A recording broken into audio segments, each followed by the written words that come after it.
Os séculos passam. Surgem novas civilizações. Em torno do Baixo Nilo, nas planícies de inundação, a agricultura floresceu, e com ela um povo que deixou seu legado até os dias de hoje, os egípcios. O papiro, colhido às margens do grande rio, onde os escribas registravam os movimentos, eram os primeiros livros contábeis. Dos portos de Tiro e Sidom, os fenícios navegavam pelo Mediterrâneo, expandindo sua rede de comércio. Foram eles os primeiros a desenvolver as trocas em bases monetárias e simplificaram os registros por símbolos. Da Península Itálica vieram os romanos. Nascia o maior e mais desenvolvido império da antiguidade, que se expandiu por toda a Europa, norte da África e Oriente Médio, conquistando povos e nações, levando a paz romana e o que se pode chamar de um sistema jurídico de contabilidade organizado. Mas impérios nascem, crescem e morrem. E com Roma não foi diferente. Hordas de bárbaros invadiram a península.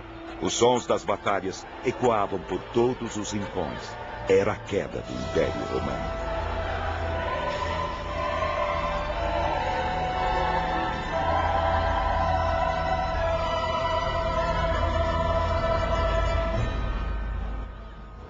O tempo não para. Vamos continuar a nossa viagem. Vamos avançar alguns séculos. Vamos para o final da Idade Média e para o Renascimento.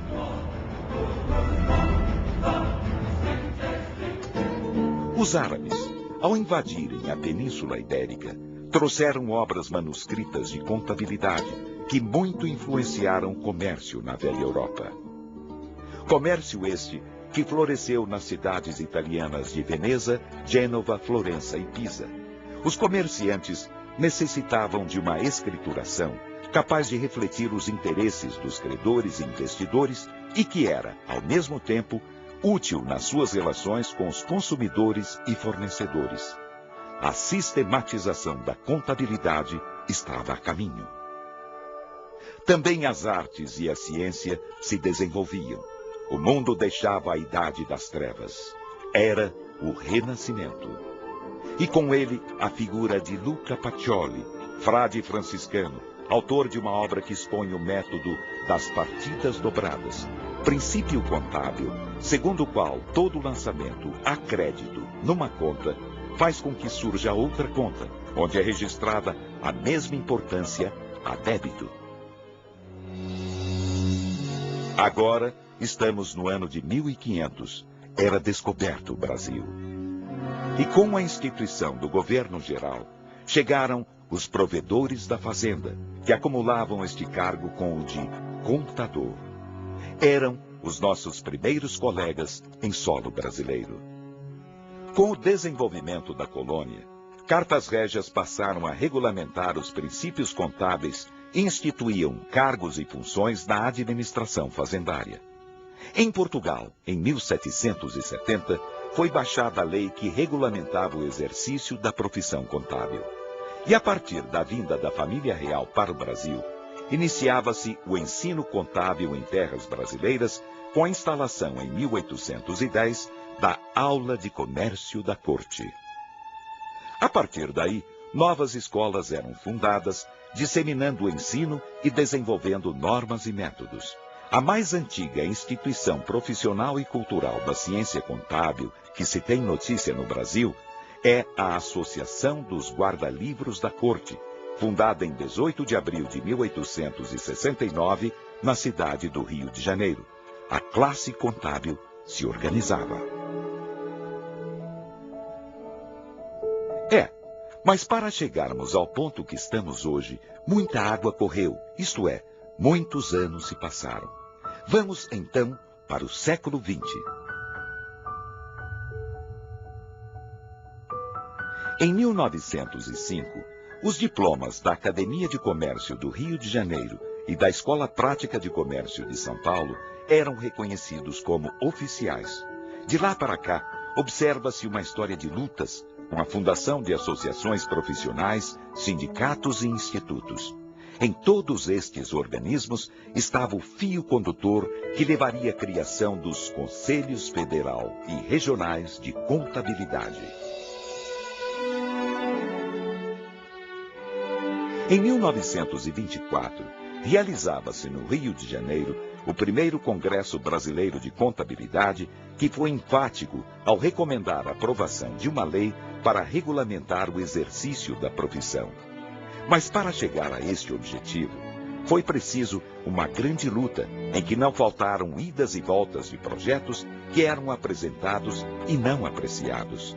Finalmente, o presidente Eurico Gaspar Dutra, através do Decreto-Lei nº 9.295/46, reconhecia uma das profissões mais antigas do Brasil. Devemos tudo isto à tenacidade de homens como o professor Francisco Dáurea, o professor Frederico Hermann, o senador João Lira, o professor Hilário Franco e outros que, com seu trabalho incansável, ajudaram a consolidar a profissão.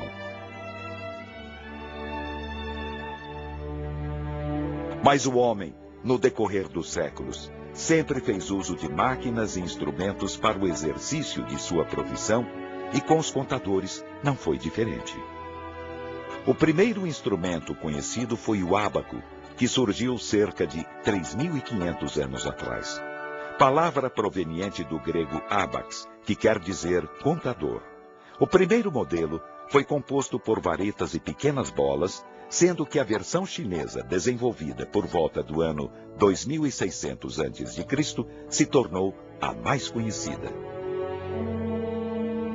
Antigamente, os livros eram copiados à mão por monges nos monastérios medievais. Entre os anos de 1450 e 1455, Gutenberg criou a primeira prensa, que foi utilizada até meados do século passado para colar as folhas e gelatinas dos livros diários. A primeira máquina auxiliadora de cálculo apareceu em 1642 com o francês Blaise Pascal. Ao longo dos anos, o aparelho foi sendo aperfeiçoado, mas só em 1901 que Holcomb Ellis construiu a famosa máquina Ellis, precursora da máquina de contabilidade. Datilógrafo ou mecanógrafo. Este é o nome técnico da máquina de escrever, inventada em 1714 pelo engenheiro inglês Henry Mill. Em 1938, coube ao americano Gilden idealizar o primeiro modelo realmente viável, que foi industrializado a partir de 1873 nas oficinas da empresa Remington.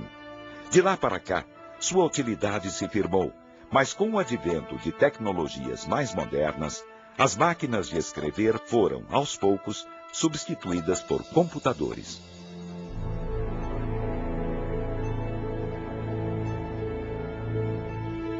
E aqui termina este passeio pela fabulosa história da contabilidade. Espero que tenham gostado. Mas uma coisa é certa, nós temos passado, temos história. E por isso, podemos sentir orgulho desse patrimônio construído através dos séculos e visualizar o futuro de frente.